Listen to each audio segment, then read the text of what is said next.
예, 안녕하십니까. 오늘 제27회 키리 산학 세미나를 시작하도록 하겠습니다. 오늘 주제는 뭐 언론이나 이런 데서 일반적인 얘기는 많이 되었던 기후 위기와 관련되어서 보험 산업은 어떻게 우리가 준비해야 될 것이냐, 이제 이런 이슈를 오늘 주로 얘기할 텐데요. 뭐 이런 얘기들이 기후와 관련된 얘기를 굉장히 많이 되었지만 이제 봄과 구체적으로 이제는 준비가 시작돼야 되고 어떻게 보면 준비가 맥켄지 뭐 리포트 같은 걸 보면 좀 늦었다 이런 얘기들이 많이 있죠. 제가 더 이상 뭐 추가적인 설명을 할 필요는 없었을 것 같고요. 오늘 발제는 인하대학교 한재준 박사님 교수님께서 먼저 해주시고 그다음 이민환 교수님이 이어서 해주시고 세 분 토론자가 이어서 2시 40분부터 하도록 하겠습니다. 자, 그러면 첫 번째 발제 한재준 교수님에게 부탁드리도록 하겠습니다. 시작하면 될까요? 예, 발제를 맡게 된 한재준입니다. 저는 기후 리스크 관리 방안에 대해서 말씀을 드리겠습니다. 차례는 지금 나오는 것처럼 금융회사의 기후 리스크 관리 방안, 다음은 보험회사로 특정해서 기후 리스크 관리 방안, 그리고 마지막으로 시간이 허락하면 그 국내 정책 동향에 대해 살펴보겠습니다. 먼저 보험회사의 기후 리스크 관리 방안은 제가 소제목을 지금 나열을 했는데요. 기업 지배 구조를 어떻게 짤 것인지, 보험사의 지배 구조를 어떻게 짤 것인지, 그다음 보험사가 행해야 될 액션인데요. 리스크 관리와 내부 통제, 다음에 보험사가 가지는 이제 자산 사이드의 투자 및 자산 운용을 어떻게 할지, 다음 네 번째는 뭐냐면 감독 당국이 요구하는 겁니다. 그래서 지급 능력 관점의 리스크 관리를 철저히 해서 금융 시스템에 리스크가 없도록 안정성이 보장되도록 요구되는 것이 있고요. 마지막으로 외부 통제 또는 이해관계자에 대해서 어떻게 공시를 잘 해야 되는지에 대한 요구사항으로 그렇게 구성되어 있습니다. 금융회사의 기후 리스크 관리 방향인데요. 네 가지 대응 방향을 제시하고 있습니다. 사업 활동 자체에서 발생하는 온실가스 배출을 억제하는 겁니다. 뭐 공장을 보유한 제조업은 아니지만 전력 소비량이라든지 이런 것에서 온실가스 배출을 억제하는 노력을 기울여야 된다. 두 번째는 밸런스시트인데요. 자산 부채 포트폴리오 상에서 기후 리스크를 관리해달라는 겁니다. 물리적 리스크 많이 들어보셨겠지만 전환 리스크, 배상 책임 리스크가 있습니다. 그리고 이 세 가지 리스크가 서로 독립적이지 않고 경우에 따라서는 트레이드업 관계가 있다는 것도 유의해야 될 필요가 있습니다. 만약에 그 탄소 저감 정책을 조기에 도입하면 물리적 리스크는 감소되겠지만 좌초사단으로 인해서 전환 리스크가 커질 수밖에 없습니다. 그런 관계가 있고요. 다음은 거래처나 투자처의 기후 리스크 대응에 대한 영향력을 그 각 금융기관, 보험사를 적용한 보험회사가 영향력을 행사할 것을 요구하고 있습니다. 마지막으로는 시스템 리스크 전이의 방지를 위해서 지급 능력, 특히 보험사의 경우에는 관리하는 것이 필요해 보입니다. 다음에 리스크 성향하고 기본 정책과 절차인데요. 유엔에서 PRI가 있습니다. 책임 투자 원칙이 있고요. SDG, Sustainable Development Goal이 있고요. 그래서 기후 리스크뿐만 아니라 지속 가능성에 대한 기본적인 대응 정책 방향을 회사의 기본 정책으로 규정해야 되고 또 구현하기 위해서는 그 하부 단계의 관리 규정과 절차에 대한 그 규정도 필요할 것 같습니다. 다음은 이제 조직인데요. 지배구조와 조직 체계에서 가장 사실 정점은 이사회입니다. 그래서 이사회가 리스크 관리 체계 구축의 출발점이 돼야 되고 이사회에서 살펴보아야 될 것들을 7가지를 나열되어 있습니다. 회사의 위험 성향, 리스크 전략, 기본 정책 등 관리 정책 절차의 승인, 리스크 관리 조직, 담당 임원에 대한 승인 임명, 관련 정보 공시 승인, 기후 관리 관련 사내 문화를 육성하고 어떻게 모니터링이 이루어지고 보고까지가 이루어지는지에 대해서 이사회가 전반적으로 관리하는 그런 체계 구축이 필요해 보입니다. 그다음에 조직 체계에서는 기후 리스크를 담당할 CSO, Chief Sustainability Officer를 총괄하도록 그런 직위를 설치하고 담당할 부서도 별도로 설치할 것을 금융회사의 기후 리스크 관리 방안으로 일반적으로 요구되고 있습니다. 다음은 오늘 주로 이야기할 것인데 보험회사는 과연 어떻게 기후 리스크를 관리할 것인지에 대한 겁니다. 내용은 새로운 건 아니고요. IAIS라는 국제보험감독자 협의회의 어플리케이션 페이퍼 작년 5월에 발표된 건데요. 그 내용을 요약한 것입니다. 이 IAIS의 어플리케이션 페이퍼도 사실은 완전히 새로운 건 아니고요. TCFD, 여러분 많이 들어보신 TCFD가 ICP라는 인슈런스 코어 프린시플에 대해서 어떻게 기후 관리, 리스크 관리를 할지에 대해서 특별히 강조해서 이 점을 대해서 실제로 어떻게 어플라이 할 수 있는지를 이 페이퍼에서 담았습니다. 포커스는 제가 모두에 말씀드린 것처럼 ICP7, ICP8, ICP15, 16, 20 공시 이런 순서로 내용은 구성되어 있습니다. 먼저 ICP7 기업 지배 구조입니다. 부문별 R&R, Role and Responsibility, 사업 목표와 전략의 기후 리스크를 고려해 규정해야 합니다. 먼저 감독을 하는 이사회와 관리를 담당하는 경영자 간에 역시 R&R, 롤과 리스폰서빌리티가 정확히 규정이 돼야 될 필요 있습니다. 그리고 특별히 이 보고서가 강조하는 것은 기후 리스크라는 게 지금 어떤 거라고 특정할 수 없고 이발빙 한다는 겁니다. 그래서 그 점을 이사회나 CEO, CFO, 고위관리자, 통제 기능 부문별로 와치를 하면서 자신의 역할과 책임을 계속 적응, 어댑션 해나가는 것을 강조하고 있습니다. 그리고 또 따라서 위험이 어떻게 진화되는지 그 위험의 조직의 활동을 어떻게 매핑할지 모니터링하고 제어할지 뿐만 아니라 이것을 3자에게 설명할 수 있는 어카운터빌리티를 또한 책무를 규정하고 있습니다. 하단에 있는 건데요. 리스크의 환경과 해결 방법에 대한 식별이 선제되어야 될 것입니다. 그것을 목표로 하는 내부 리스크 위원회나 기구를 설치하는 것을 권고하고 있습니다. 다음 보험회사의 사업 목표와 전략인데요. 당연히 회사가 매년 하는 연간 재무계획과 3년에서 5년의 장단기 전략계획 수립 절차의 일부로 기후 리스크 관리를 통합할 것을 권고하고 있습니다. 이사회는 어떻게 해야 될 것이며 앞에서 제가 모두에서 언급한 걸로 대체하겠습니다. 고위 경영진은 실질적인 정책을 실행하고 회사를 운영하기 때문에 전반적인 그 회사의 운영 절차의 기후 리스크에 대한 관리를 어떻게 통합하느냐가 관건이 될 것이고요. 실질적으로 감독 기구들은 지표, 매트릭을 어떻게 짜는지, 목표는 타겟을 어떻게 정했는지, 다음에 사실 모든 걸 할 수 없기 때문에 리밋은 어디까지 보고 있는지 같은 것을 경영진이 잘 파악해서 설정을 하고 이것을 이사회에 보고하는 체계가 잘 구축되어 있어야 될 걸로 보입니다. 그리고 뭐 경제학 하시는 분은 항상 하는 말인데 일에는 보상이 따라야죠. 그래서 리스크의 감수에 대한 또 그 보상인 보수 간의 어레인지가 잘 이루어지는데 이 중에 기후 리스크에 대한 리스크 감수하고 보수 간의 정렬이 이루어져야 된다는 것입니다. 특이한 것은 단순히 저희가 리월드 보수만 말하는 게 아니라 직원 교육, 피투자 기업의 비재무적 성과 변화도 성과 지표로 사용하라고 그렇게 권고하고 있습니다. 다음 리스크 관리와 내부 통제인데요. 기후 리스크를 원래도 하고 계신 리스크 관리와 내부 통제의 기존 시스템에 포함되도록 지배구조 프레임을 갖춰야 될 것을 요구하고 있습니다. 좀 더 상세히 들어가면 기존 리스크 관리 시스템 범위로 통합하라는 것이 첫 번째 요구 조건입니다. 왜냐하면 리스크라는 게 여러 가지 것들이 있는데 서로 간의 피드백도 있고 또 코릴레이션도 있기 때문에 아마도 그런 것 같습니다. 물리 전환 배상 책임을 많이 말하는데요. 물리 리스크를 들자면 폭염으로 사망률이 증가하면 생보사 상품에서 손실이 나게 되고요.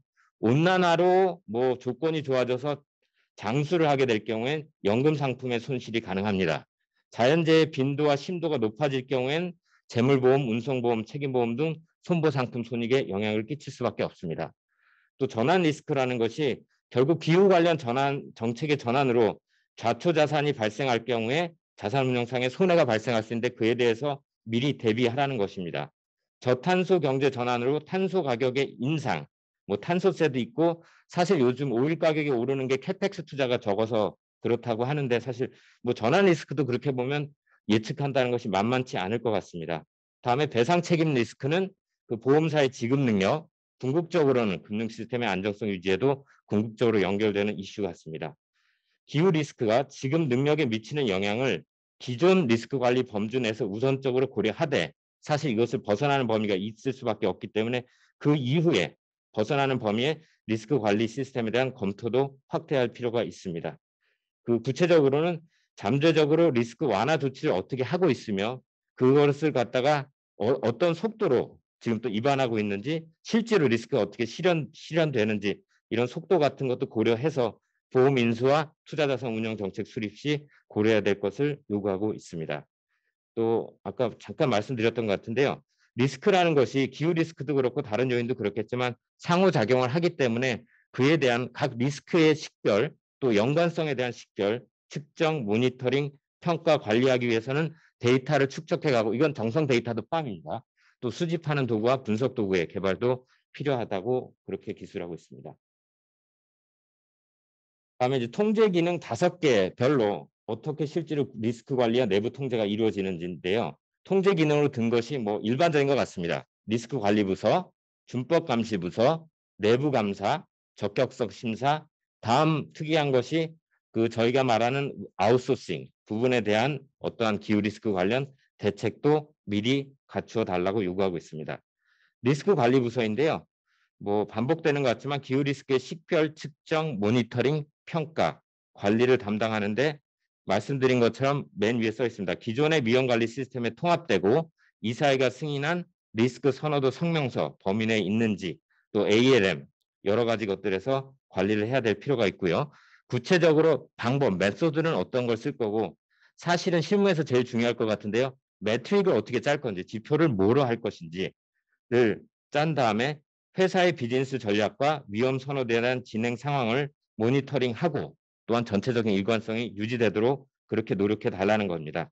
예를 들자면 부문별, 섹션별, 그다음에 어떤 리전별, jurisdiction, 관할 국가별, 투자 한도는 어떻게 알고 화석연료 사용은 스코프 1, 2, 3도 아마 들어보셨을 텐데 그 한도 내에서 적절히 관리되는지 등에 대해서도 모니터를 해야 된다는 것입니다. 다음 두 번째 준법 감시 부서인데요. 법률상 리스크를 식별하고 그 기후 관련 해결 대안을 발굴해야 됩니다. 제가 그냥 번역을 한 건데요. 표준 지침 헌장 행동 강령이라고 제가 그렇게 번역을 했는데 영어로는 Standard Directive Charters and Code of Conduct입니다. 준수 여부를 점검하라는 것입니다. 다음 내부 감사 부서인데요. 그럼 위와 같은 리스크 관리 부서, 준법 감시 부서가 잘 하고 있는지 사실 더블 체킹이죠. 그래서 중요한 리스크들 이들이 제대로 고려하고 있는지 나가서 완화하는 노력은 적절한 수준인지 여부도 내부 감사 부서가 다시 피드백하는 과정에서 평가를 하라고 요구하고 있습니다. 네 번째인데요. Feed and Property of Control Function입니다. 담당자 얘기입니다. 통제 기능 담당자가 기후 리스크 대응에 필요한 지식을 충분히 구비하고 있고 이 리스크가 보험회사 리스크 프로파일에 미치는 영향에 대한 이해, 관련 경험을 축적하도록 관리해야 된다라고 하는데 실무에서는 뭐 이것도 까다로운 일이 될 것 같습니다. 예를 들어 EIOPA, 유럽 보험 연금 당국이라고 하면 될 것 같은데요. 그래서 권고한 사항이 뭐냐면 각 보험사는 전담 전문가를 채용하고 보험 재보험 인수자가 비례성의 원칙 proportionality principle에 의거해 전문성을 갖출 것을 요구하고 있기도 합니다. 다음 마지막 특이한 건데 아웃소싱입니다. 자회사가 될 수도 있을 것 같고요. 어쨌든 뭐 다른 기구를 사용하는 건데요. 이들도 기후 리스크 관리 능력을 유지하고 있는지 더 특이한 것은 아웃소싱이다 보니까 저희가 형편에 따라서 뭐 쓰는 관련 협력사를 변경할 수도 있지 않습니까? 그때도 기후 관련해서 정상적인 보험사의 관리가 이루어지도록 그렇게 해달라고 요구하고 있습니다. 다음은 자산운용인데요. 자산운용 ICP 15입니다. 투자 및 자산운용 관련된 겁니다. 물리 리스크와 전환 리스크는 보험사의 자산운용에 당연히 복잡한 영향을 미칠 겁니다. 그리고 기존에 관리해 오시던 신용 리스크, 소위 부도 리스크, 시장 리스크, 유동성 리스크도 복합되어서 자산운용 성과 아니면 뭐 그 솔번시 같은 데 영향을 미치겠죠. 그런 것들을 고려하라는 거고 기후 변화에 외부 신용 등급 평가가 얼마나 잘 되는지 모르겠지만 지금 구축돼 있는 걸로 알고 있습니다. 그것을 또 반영하고 할 때는 평가 기간도 함께 고려하라고 권고하고 있습니다. 전환 리스크를 통해서 보험회사 자산과 부채 간 매칭에 부정적 영향이 발생하기 쉽습니다. 뭐 쉽게 얘기 들자면 장기 채권에 제가 보기에는 생보사 경우 많이 투자를 할 텐데 좌초 자산이 발생할 경우에는 상당히 손상될 가능성이 있다라는 거 고려하라는 거고요. 뭐 책임준비금 쪽에서도 어떤 뭐 요인이 있을 수 있겠죠. 또 자산군 간의 코릴레이션도 함께 고려하라고 요구하고 있습니다. ICP-50는 자산 운용 시의 책임 준비금과 요구 자본 구비를 보장하기 위해서 자산 운용에 따른 리스크 고려 방식을 설명하고 있습니다. 그리고 특이한 것은 리스크를 적절히 평가하고 관리할 수 있는 자산에만 투자하라고 요구하고 있는데 상당히 제약적인 것 같습니다. 실제로 그렇게 될지는 저는 잘 모르겠지만 만약 그런다면 아마 담당자로 상당히 머리 아픈 일일 것 같고요. 주주권이 허용하는 한도 내에서 스튜어드십, 수탁자 책임을 행사해서 피투자 기업의 기후 변화에 대한 대응뿐만 아니라 미티게이션, 완화도 도모하라고 하고 있습니다. 제시하는 예제로는 네거티브 스크리닝 아니면 동종 최고 투자인 포지티브 스크리닝 전략을 사용할 것도 제시하고는 있습니다. 이런 것들을 통해서 투자 대상 기업도 SDG를 하도록 유도하라는 겁니다. 다음 이제 보험사에게 특이한 ICP-16입니다. 지급 능력 관점에서 리스크 관리입니다. 그 리스크 관리, 전략적 계획, 자본 관리 프로세스 조정 방법에 대한 이 감독자는 아마 금감원 같은 감독 당국입니다. 감독 당국의 요구 조건과 보험회사에 대해서 감독 당국이 갖고 있는 기대치는 이 정도고 거기에 대해서 맞추도록 노력하라고 요구하고 있습니다. 구체적으로는 보험회사의 계약 인수 정책과 관련 절차, 프로세스에 기후 리스크가 미치는 영향을 평가하고 보험회사의 솔번시, 올사라고 하나요? On Risk and Solvency Assessments, 내부 자본 적정성 평가 프로세스에 미치는 영향을 통합하는 방법을 어떻게 하라고 그렇게 설명하고 있습니다. 첫 번째, 보험 계약 인수입니다. 보험 감독자는 보험회사에게 요구하기를 세 가지 리스크, 물리 전환 배상 책임 리스크를 당신들이 아이덴티파이하고 보험 인수 전략에 미치는 영향을 평가하여 자사의 각사의 ERM 체계 내에서 통합 관리되도록 정책과 절차를 구성하라고 그렇게 요구하고 있습니다. 여기에는 보험회사의 미래 사업 계획, 그 다음에 인수한 보험 계약의 기간, 장기, 중기, 장기에 미치는 영향을 모두 고려해야 한다고 합니다. 이제 단계별로 보면 인수정책 수립시입니다. 보험 인수 과정에 내재된 위험을 모니터링하고 평가하는 방법에 대해 죄송합니다. 내부 지침을 만들어야 하는데 기후 리스크와 관련된 고려할 사항은 아래의 것들입니다. 그때 특이한 것은 제가 보기에는 기존의 사업 포트폴리오와 신규 사업에 내포된 중대한 기후 관련 리스크를 식별하고 평가하는 과정을 마련하라고 하고요. 한번 비슷하게 말씀드린 것 같은데 기후 리스크가 높은 발생 가능성이 높은 지역, 경제 영역, 사업 부문에 대해서 별도의 고려와 평가, 모니터링 평가 및 보고가 있어야 된다는 겁니다. 관련해서는 관련 연구 보고서, 리스크 모형 분석 방법들을 사용할 것을 권고하고 있습니다. 인수된 보험 계약 평가입니다. 물리 리스크는 제가 한번 이발빙이라고 했는데요. 결국 지금 사실 정확한 폼은 모르고 앞으로 진화될 것이기 때문에 데이터 축적으로 좀 더 시간이 가면서 정확히 평가가 가능하다는 점을 항상 인지하라고 그렇게 요구하고 있고요. 인수계약 평가 시에는 보험계약자의 과거 기록과 확약은 이미 고려하던 건데요. 기후 리스크를 완화하려는 보험계약자의 능력과 의지, 그걸 위한 조치 의무를 인수계약상에다가 포함시킬 수도 있습니다. 보험 계약 기간까지도 함께 고려하라고 요구하고 있습니다. 그래서 평가에 반영하기 위해서는 3자가 개발한 평가, 뭐 저희 같으면 금감원이 해줄 수도 있고요. 아니면 자체적인 평가 방법, 양자다 택하는 것이 가능하다고 합니다. 근데 사실상 이거를 통해서 보험인수 계약에 대한 평가는 더 강화될 것 같다는 생각이 듭니다. 인수계약의 사후 모니터링입니다. 역시 방법과 툴과 매트릭을 개발해야 됩니다. 그 다음에 집중되는 지역, 산업을 갖다가 파악하시고 또한 완화할 수 있는 방안도 모니터링의 결과 아마 피드백으로 도출할 것을 요구하고 있는 것을 보입니다. 다음 내부 자본 적정성 평가 올사인데요. 각사별로 보험인수 사업 전략이 생보와 손보사가 다를 거고 그 업권 내에도 다를 겁니다. 당연히 그렇겠죠. 그다음 투자 포트폴리오 구성도 다를 것이고 각사의 상품에 따른 위험 리스크 프로파일도 다르기 때문에 사실 올사라는 것이 그래서 아마 요구하는 것 같습니다. 각자 오운으로 파악하라는 거고요. 그래서 모든 중요한 맨 하단입니다. 세 가지 리스크를 고려하고 식별된 위험을 완화하기 위한 조치도 택하라고 그렇게 권고하고 있는데 개인적으로 좀 강하지 않나 싶은 생각은 듭니다. 다음에 이걸 실제 하는 건데요. 많이들 뭐 금융기관들이 은행부터 쭉 하는 스트레스 테스트와 시나리오 분석입니다. 그래서 제 생각엔 특별히 특이할 것 같지는 않은데 포워드 루킹이고 그다음 adverse 시나리오를 다들 3개 정도 뭐 adverse 그다음 mid 한 good 이 정도는 아마 꾸미지 않을까 싶은데 불리한 시나리오 하에서 리스크를 관리하고 자본 적격성 요건을 충족해야 된다라는 것이고요. 그다음에 뭐 구체적으로 좀 있더라고요. 있기는 그 하단에 지금 스타처럼 되어 있는 거 첫 번째인데요. 다양한 시나리오를 시계별로 하라고 하는데 뭐 그렇게 돼 있던 것 같습니다만 사실 실무 입장에서는 제가 실무자라면 좀 짜증날 것 같긴 한데 하셔야 될 것 같고요. 탄소세 인상, 엄격한 환경 규제, 저탄소 경제 같은 전환 리스크가 자산과 책임준비금, 부채, 양 밸런스에 미치는 영향을 모두 이때 포함해야 된다고 합니다. 배상 책임 리스크 평가 시는 ESG 같아요. 사회소송, 사법, 환경 변화를 위한 위험도 포함하라고 하고 있습니다. 뭐 이 보고서상은 너무 이상적인 걸 원한다는 생각도 사실 드는데 저는 일단 보고서 내용을 전달드리고 제 개인 사견은 아니니까 오해는 말아 주십시오. 시나리오 설계 시 고려할 상황, 기후 관련 리스크의 간접적 효과도 고려해야 되고 마지막이 재밌는데요.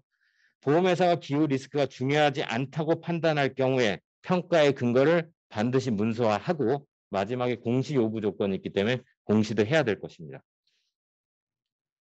공시입니다. ICP-20인데요. 보험회사의 비즈니스 활동, 리스크, 성과, 그리고 재무 상태에 대해서 관련 이해관계자입니다. 보험 계약자, 시장 참가자들이 이해가 가능하도록 관련성 높고 포괄적인 정보를 적시에 공개할 것을 요구해서 뭐 빠진 게 없는 것 같습니다. 사실은 이해 가능하게 하라, 관련성이 높아야 된다, 포괄적인 정보를 right on time에 하라라고 되고 있고요. 보험회사뿐만 아니라 경영진이 직면한 모든 중요한 위험, 그다음에 정보의 수준, 유형은 회사의 비즈니스별로 상이할 수 있다라는 거에 대한 예로 뭐 생보사하고 손보사를 열거했는데 제가 보니까 시간이 벌써 20분이 됐습니다. 저 건너뛰고 일반 공개 요건에서 가용성과 정보의 가용성과 품질이 중요하다라고 해서 그 지금 나오는 페이지 두 번째 동그라미 하단인데요. 정보의 투자자가 정보의 품질을 이해할 수 있도록 정확도, 오차 범위, 스탠다드 에러도 공시할 것을 요구하고 있습니다. 핵심 요소는 지금 그림에 있는데요.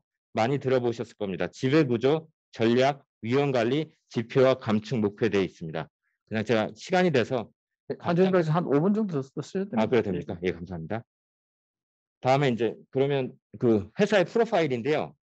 그 단기, 중기, 장기별로 리스크와 기회 요인이 다를 겁니다. 그러면 리스크 기회 요인 곱하기 지금 시계가 3개니까 2하고 3하면 벌써 6거든요. 그것이 비즈니스, 전략, 재무 계획 하면은 제가 보기에 3, 2, 3니까 18이죠.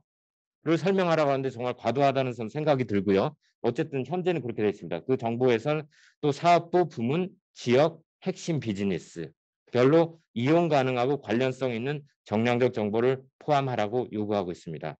또 잠재적 영향이 리스크의 잠재적 영향이 보험사를 through해서 패스되기를 보험 계약자 또 보험 재보험 계약자 중개인 선택에 미치는 영향 그 다음에 기후 관련 상품이 지금 개발 중인지 개발이 됐는지 아니면 개발 안 했더라도 역량이 있는지 역량이 키워지고 있는지에 대해서도 공개를 하라는 거고요. 양방향인데요. 마지막이 기후 변화가 보험회사 비즈니스에 미치는 영향은 쉬울 것 같은데 보험회사의 비즈니스가 기후 변화에 미치는 영향 사실 미티게이션을 이렇게 돌려서 쓴 것 같습니다. 에 대한 정보도 제공하라고 되어 있습니다. 기업 지배 구조는 어떻게 되어 있는지 내부적으로 그 최고 책임자 관리 직군이 이사회에 어떻게 보고하고 있고 외부에는 어떻게 공시하고 있는지에 대한 것들이고요. 다음 보험 리스크 노출인데요. 3가지 리스크에 대한 시나리오, 그 다음 동분석에 사용된 프로세스를 모두 공개하라고 되어 있습니다. 뒤로 넘어가면 신규 배제 익스클루전 정책, 리스크 애피타이트 스테이트먼트, 신규 보험 인수 대상과 보험 계약자의 참여 노력을 포괄할 조치도 설명하고 자체 모델을 썼는지 3자 모형을 선택했는지 또 그에 대한 이유도 제공하라고 되어 있습니다. 그다음에 마지막인데 공시될 것은 금융 투자하고 기타 투자입니다. 투자 정책의 기후 리스크의 위험 요인, 기회 요인이 투자 정책에 어떻게 반영이 됐는지 그다음 마지막은 마지막 라인을 하겠습니다. 리스크 해소, 어떻게 그걸 고려해서 투자 자산을 선택하는지가 애드레스 같습니다. 다음에 된 투자 자산 포트폴리오에 그 다음에 리스크를 어떻게 다이버시파이 하는지 다음은 아마 남한테 떠넘기는 것 같은데 어떻게 제거하는지 뭐 자산 유동화도 제거하는 방법이니까요. 고 다음 국내 보험회사에 대한 시사점 5가지인데요. 첫째, 그냥 이건 읽도록 하겠습니다. 지배구조 측면에서 최고기후 변화 리스크 전담자와 내부위험관리위원회 설치의 방식을 권고한다고 사실은 보여집니다. 사실상. 두 번째, 기후 관련 리스크 관리와 내부 통제에 대한 기존 회사의 전반적인 지배구조 체계에 통합되도록 전반적인 시스템을 구축하라고 요구하고 있습니다. 세 번째는 지급 능력 관점에서 기후 리스크가 보험회사의 보험계약 인수 정책과 프로세스에 미치는 영향을 평가하고 내부 자본 적정성 평가에 미치는 영향을 파악하는 툴을 개발할 뿐만 아니라 전체를 통합할 수 있는 방법에 대해서 설명되어야 된다라고 얘기하고 있고요. 네 번째는 기후 리스크가 그 각사의 자산 운용 리스크에 미치는 영향을 데이터를 사용하고 미래지향적 포워드 루킹에서 아까 에드벌스도 언급했는데 시나리오 기법을 이용해서 측정하고 관리하라라는 것이고요. 마지막으로 공시 규정에 따라 ICP 공시 규정에 따라 보험 계약자 및 시작 참가자들이 보험회사의 비즈니스 활동, 위험, 성과, 재무 상태에 대한 명확한 이해가 가능하도록 관련성 높고 포괄적인 정보를 적시에 공개할 것을 요구하고 있습니다. 혹시 제가 1분 더 써도 될까요? 예. 그다음에 제가 이제 국내 정책 동향을 하기로 했는데요. 보고서에는 있습니다. 그냥 간단히 제목이나 뭐 골개만 말씀드리겠습니다. 저희가 뭐 많이 아는 것은 2050 탄소 중립 선언이 이미 돼 있고요. 우리 정부는 3가지 방향의 정책 방향을 밝혔습니다. 첫 번째가 경제 구조의 저탄소화입니다. 뭐 나오는 소목차들은 봐주시면 되고요. 다음에 저탄소 산업 생태계 조성, 정부 보고서의 기본적인 포맷입니다. 구조를 어떻게 전환하고 관련 생태계를 육성하고 마지막은 공정전환. 아마 지난 정부부터 많이 나오는 것 같아요.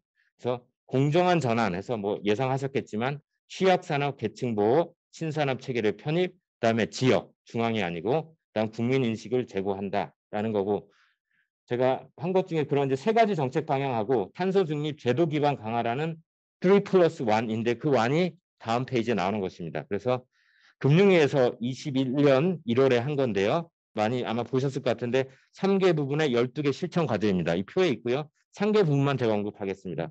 공공부문 역할 강화, 민간금융 활성화, 녹색금융 인프라 정비. 뭐 대부분의 정책에서 이 구조로 가고는 있습니다. 그래서 이걸 녹색에다 맞춘 것 같습니다. 제 발표는 이상으로 마치겠습니다. 감사합니다. 한조진 교수님, 대단히 감사합니다. 저희들이 사실은 금융이나 특히 이제 보험 쪽에서 리스크 관리 또는 기후 리스크를 주로 얘기하면 주로 이제 배상 책임 뭐 이렇게 해서 모델링 뭐 이런 식으로 얘기하지만 오늘 IAIS의 ICP 프린시플을 기준으로 해서 아주 전체적으로 리스크 관리 전체를 아주 잘 정리해 주셨습니다. 대단히 감사드립니다. 이어서 두 번째 발표는 이민환 교수님께서 손보산업의 기후 리스크 활용 방안에 대해서 해주시겠습니다. 부탁드립니다. 네. 네, 방금 소개받은 국민대학교 이민아입니다. 예, 저는 한대중 교수님 발표를 이어받아서 구체적으로 보험사들이 기후 리스크에 어떻게 대응하고 있는지 대응 방안하고 그리고 이제 상품 개발에 대해서는 이제 뒷부분에 별도로 기후 리스크 관련해서 어떤 상품들이 개발되고 있는지 그 현황에 대해서 소개하는 그런 이제 것으로 발표를 진행하도록 하겠습니다. 예. 예, 내용은 이렇습니다. 목차는 이제 기후 관련 규제에 관한 보험회사의 대응이고요. 그러니까 이제 지금 현재 기후 리스크 관련해서 이제 TCFD라든가 그다음에 ESG에 관련된 내용들이 이제 많이 언급되고 있습니다. 거기에 우리나라 보험사들은 그렇게 이제 주도적으로 이제 어떤 보고서를 내고 있지는 아직 않습니다만 이제 해외 보험사들은 이제 일찍부터 보고서들을 발간하고 있습니다. 그 보고서를 중심으로 해서 보험사들의 대응 방안들을 정리하고요. 그러한 이제 기후 리스크와 관련해서 어떠한 보험 상품들이 현재 개발되고 있는지 그 보험 상품들의 개발 사례들을 살펴보고 마지막으로 3장에서 결론에 대신하고자 합니다. 상가요? 예. 2019년 상반기에 지속가능 보험 포럼에서 TCFD 권고안에 대해서 이제 설문조사를 했습니다. 이제 15개국 1,170개 보험회사가 참여했는데요. 이 기후변화가 향후 영업에 영향을 줄 거라고 예상한 보험사들이 한 73% 정도 되는데요. 근데 이제 특히 이제 보험 청구 증가라든가 투자 포트폴리오, 새로운 사업 기회 이런 것에 대해서는 어떤 이제 우려 또는 기대가 있는 것으로 나타났습니다. 그러나 일반적으로 이제 상대적으로 리스크가 높은 손해보험사가 기후변화 리스크에 대한 인식이 생명보험사보다 이제 높은 것으로 나타났습니다. 그러나 이제 현재 추진되고 있는 TCFD, 태스크포스 포 파이낸셜 디스클로즈 권고사항에 대해서는 이제 이 보험사들의 인식이 다른 이제 금융사들에 비해 상대적으로 이제 낮은 것으로 나타났습니다. 자, 그래서 이제 이러한 이제 것들을 종합해 보면 약 3분의 1 정도가 아직 TCFD의 권고안을 아직 인식하지 못하고 있고요. 주로 이제 이 생명보험사의 경우에는 이제 손해보험사들이 여기에 해당된다고 하고 기후변화의 위험이 생명보험사들에는 해당되지 않는다. 그런 인식을 아직 갖고 있는 것 같습니다. 이 뒤에는 이제 해외 보험사들의 사례인데요. 사실 이제 손해보험사와 생명보험사를 이제 명확히 구분하기가 어려워서 이제 생명보험사와 손해보험사들이 이제 섞여 있는 점을 감안해 주시면 감사하겠습니다. 내용은 앞에서 이제 한재준 교수님이 발표한 것들과 거의 이제 그러한 어떤 이제 IS 권고사항을 이제 반영해서 보험사들이 이제 ESG에 따른 이제 기후변화의 대응 방안들을 어떻게 마련했으며 그리고 이제 상품들을 어떻게 개발했는지 그런 순서대로 설명해 드리겠습니다. 먼저 알리안스 같은 경우에는 2005년부터 기후변화에 대한 이제 대응 방안들을 마련했습니다. 그래서 이제 저탄소 경제 실현에 도움이 되는 재생에너지나 전기자동차 보급을 목적으로 하는 이런 투자 이런 데 있어서 이제 이 기후변화에 대응하기 위한 보험 상품 개발이라든가 서비스 제공 등을 이제 목표로 해서 보시면 이제 목표로 해서 이제 기후변화를 통해서 사업 기회를 확대하고 이러한 이제 사업 기회 확대를 통해서 이제 최대한 이제 수익을 이제 올리는 것을 이제 목표로 하고 있습니다. 그래서 이제 이러한 전략을 통해서 이제 정기적으로 스트레스 테스트를 하든가 이제 시나리오 분석을 통하는 이제 독자적인 모델을 가지고 이러한 이제 기후 위기에 대응을 하고 있습니다. 이 앞부분에는 이제 방침이나 전략이기 때문에 좀 생략을 하고요. 자, 추진책의 지배 구조인데요. 일반적으로 이제 2012년에 설치된 그룹 ESG 위원회 그 아래 산하위원회가 있고요. ESG 관련된 모든 결정을 내리고 있고 거기에 대한 담당 임원들을 두고 있고 리스크 관리 부서장, 중부 파트장 이런 ESG 위원회가 구성이 되어 있습니다. ESG 위원회가 이제 그룹에 대한 이 최고 결정 기관이 되겠습니다. 자, 이 위원회 핵심 역할에 대해서는 이제 표를 보시면 아시겠습니다. 기본적으로 목표를 개발하고 정의를 부여하고 그다음에 정기적으로 이사회에 보고하는 역할, 그다음에 그룹의 방침을 결정하는 그런 내용들입니다. 자, 주목할 것은 이제 자산 운영인데요. 앞에서도 말씀드렸지만 이제 핵심적인 게 리스크 관리와 자산 운영입니다. 기본적으로 이제 보유 자산을 이제 AIM사가 관리를 하고 있는데요. 여기 이제 리스크를 경감하기 위해서 뒤에 보시면 아시겠지만 의결권 행사 같은 경우에는 이제 이 의결권 베이스에서 보시면 파란 부분이 이제 반대의 그 의결권 수입니다. 약 4분의 1 정도의 의결권에 대해서 반대를 표명하고 있습니다.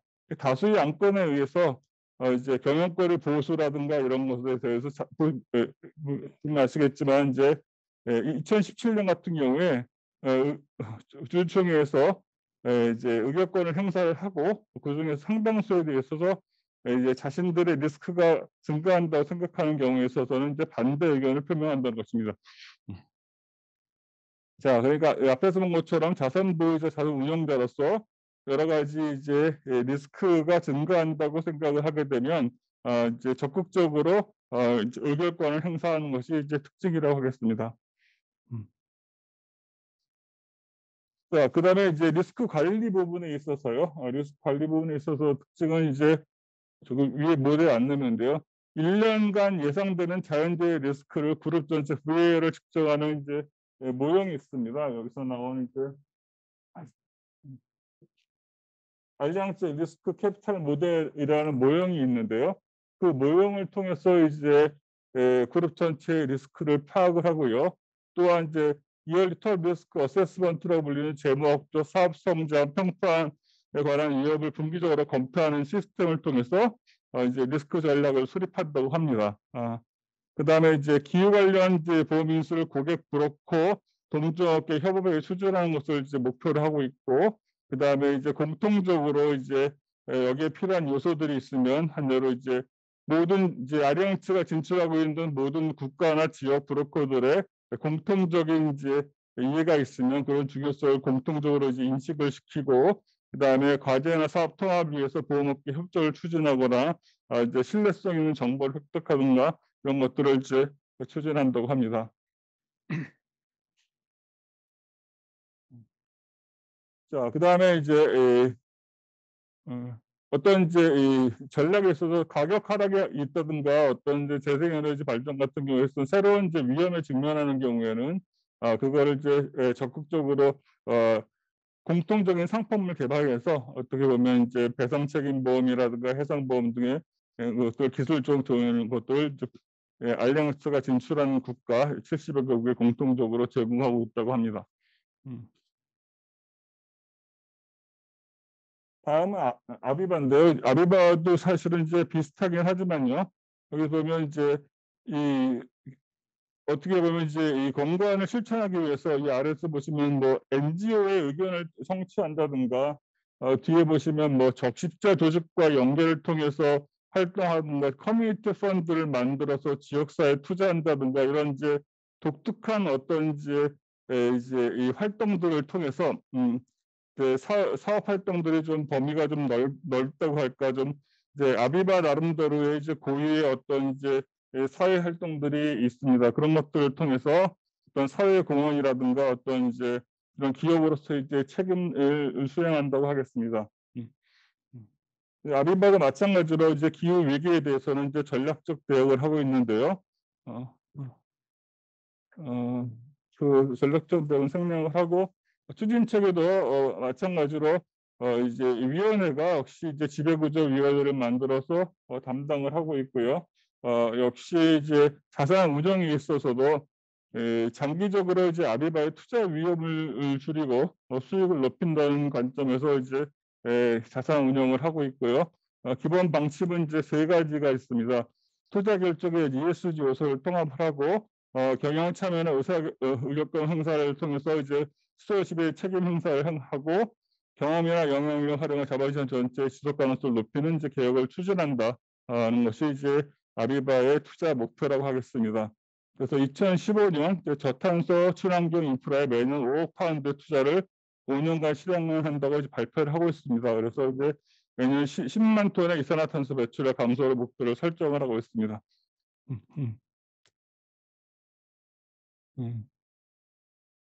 자, 그다음에 이제 아비바 같은 데 TC 공고에 따른 정보 공개를 실시하고 있습니다. 그래서 이제 투자 기업에 대해서 공고에 기초한 정보 공개를 요구를 하고 있고요. 자신들이 투자한 기업에 대해서도 TCF의 공고안에 따라서 정보 공개를 하도록 요구를 하고 있습니다. 그래서 이제 그러한 것을 대해서 과제에 대해서도 이제 공개해야 되는 지표들을 이제 요구를 하고 있는 것이 이제 아비바의 특징이라고 하겠습니다. 찌리 경우에도 역시 뭐 공공이 민간인과 협력할 기회제로부터 영향을 이제 억제하는 것에서는 이제 앞에 두 회사와 이제 같습니다. 근데 이제 저탄소 경제 이해에 필요한 새로운 기술과 사업 모델을 위한 보험과 리스크 관리 해법을 이제 개발했다고 합니다. 찌리 경우에는요. 그래서 이제 그 모형을 통해서 이제 이 투자 전략에서 이산화탄소와 물리적 리스크와 전환 리스크를 평가를 포함시켜서 이제 임팩트 투자를 통해서 연간 배출량을 500만 톤 정도 삭감을 하고요. 환경에 대한 이제 영향을 최소화하도록 억제하고, 그다음에 만약에 저탄소 변혁을 수행하지 않는 이제 기업에 대해서는 투자를 하지 않거나 이제 보험 인수를 거절하고 있습니다. 이렇게 과감하게 이렇게 이제 환경에 영향을 미치는 기업에 대해서는 보험 인수를 거절하고 있는 그런 전략을 사용하고 있습니다. 그다음에 이제 민간 부문의 능력과 자원을 활용할 수 있도록 공공정책 마련을 이제 요구하거나 그렇게 하고 있습니다. 자산 운영에 있어서도 이제 역시 이제 그룹 전체의 기업 책임 전략을 승인하는 이제 그룹 이사회를 두고 있고요. 그다음에 책임 투자에 있어서 높은 수익성보다는 이제 안전성을 중시하는 ESG 통합, 임팩트 투자, 외부와의 연계 등 세 가지 요소에 기초하여 책임 투자를 이제 실현하고 있습니다. 자, 그다음에 이제 외부 자산 회사, 자산을 맡길 때에 있어서 실제로는 ESG 요소를 보면 책임 투자 이익을 명시적으로 요구하고 있습니다. 어떤 수익성보다는 이제 특정 ESG 요소의 사용을 의무할 뿐만 아니라 자산 운영 회사의 독자적 ESG 반영 기술을 활용하여 시장 기술을 상회할 것을 이제 요구하고 있습니다. 그래서 이제 찌리 보험회사의 이제 책임 투자 세 가지 요소가 있습니다. ESG 통합, 책임 임팩트 투자, 외부와의 제휴, 이 내용은 살펴보시기 바랍니다. 그다음에 이제 도쿄 해상인데요. 도쿄 해상도 역시 이제 기후변화에 이제 대응하기 위해서 이제 지속 가능 총괄이라는 것을 이제 그룹에 만들었고요. CEO와 CEO 등으로 구성되는 지속 가능 위원회를 2021년 역시 이제 좀 늦게 만들었습니다. 유럽에 비해서 좀 늦게 2021년에 설치를 했습니다. 그래서 이제 하부 조직으로서 부회를 설치하고 모니터링을 하고 있습니다.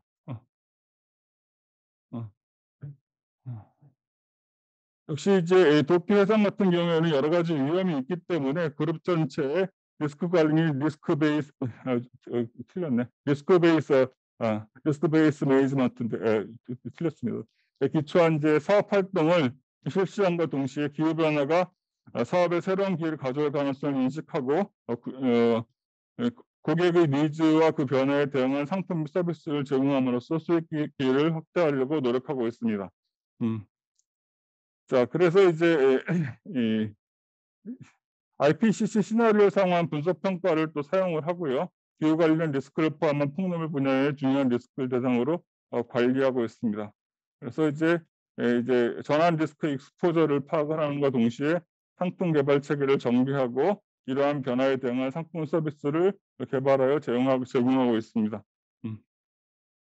자, 예를 들면 여기서 이 위에 온실가스 배출량 감소 추진 과정의 주력 에너지 전환으로 태양광이라든가 이제 풍력 등 친환경 에너지에 대한 보험 수요가 증가하고 있기 때문에 이제 이러한 니즈에 대응할 수 있도록 보험 인수에 대한 리스크를 평가하고 재생 에너지에 대한 보험을 개발하여 현재 제공하고 있습니다.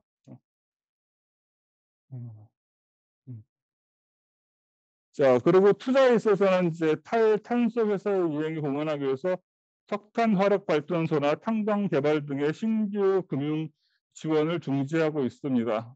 이런 것들은 이제 이 도쿄 해상이 제시한 내용들이고요. 아까 말씀드린 이제 기후 관련 상품 개발이나 이런 것들이 이제 리스크를 포괄하는 보상하는 상품들을 이제 개발을 하고 있고요. 뒤에도 설명드렸지만 풍력 패키지 보험이라든가 메가소라 패키지 프로그램 이런 것들을 개발하고 있고요. 그다음에 건강과 관련된 보험들, 메디칼 키트 옐이라고 하는데요. 메디칼 키트 옐, 이런 것들 이제 개발해서 이제 상품화해서 좀 판매하고 있는 것입니다. 이제 마지막으로 이제 우리나라 보험사들에 대해서는 정확한 이제 자료들 찾기가 어려워서요. 이제 가장 앞서서 이제 ESG나 TCFD랑 이제 공시들을 제공하고 있는 신한금융그룹에 대해서 이제 살펴봤습니다. 지배 구조도 이제 앞에서 본 거랑 거의 비슷하고요.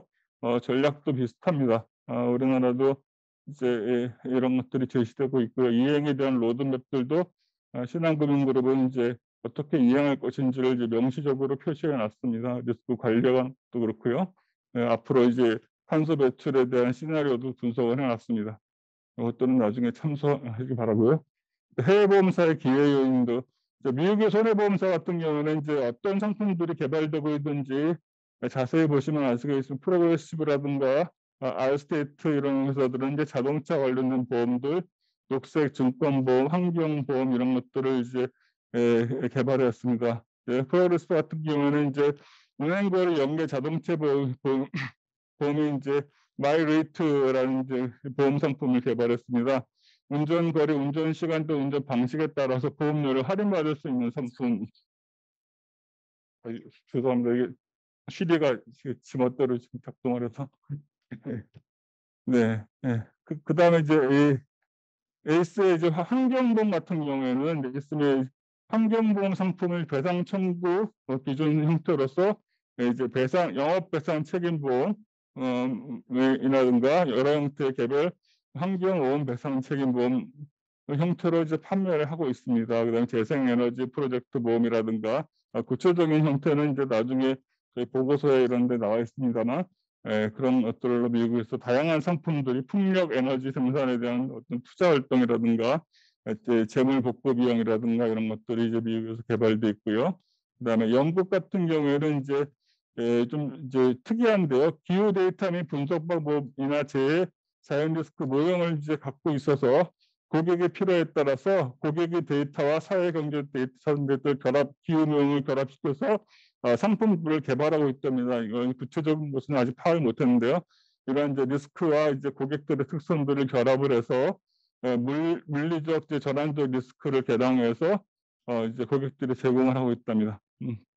그래서 이제 이 회사는 이제 상품보다는 이제 이러한 정보들을 이제 금융회사들한테 제공하는 그런 이제 회사인 것 같습니다.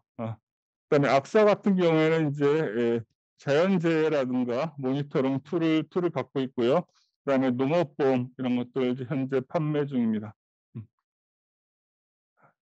독일 알리앙츠 같은 경우에는 이제 이러한 이제 개인 고객 같은 경우에는 이제 주행거리 연동보험이라든가 하이브리드 차의 자동차 보험, 이제 재활용 부품을 사용할 경우에는 이제 가격을 좀 이제 할인해 준다든가, 기업 같은 경우에는 이제 관용차 추적 서비스를 통한 이제 최적화 서비스, 뭐 AI와 비슷한 그런 서비스고요. 그다음에 농작물 보험, 날씨지 수용 보험, 산림 보험 이런 것들을 이제 현재 판매하고 있습니다. 그다음에 이제 뒤에서 금융 리스크에 관련된 환경오염 배상 책임보험, 이산화탄소 배출권 보험, 그다음에 다양한 형태의 보험이 이제 알리앙스 같은 경우에는 현재 개발돼서 판매되고 있습니다. 종류가 상당히 많이 있습니다. 이제 호주 같은 경우에는 뭐 자동차를 타는 경우에 자동차의 사고에 대해서 이제 배상을 해주는 자전거 보험이 있고요. 그다음에 녹색 증권에 관한 보험, 그다음에 투자 정책에 관련돼서 이제 하는 상품들, 그다음에 이제 이거 약간 다른 형태인데요. 이제 녹색금융 촉진을 위해서 이제 일본에서 여러 그 회사들이 이제 결합을 해서 만든 이제 TCFD 컨소시엄입니다. 이제 금융을 지원하기 위해서 만든 컨소시엄입니다.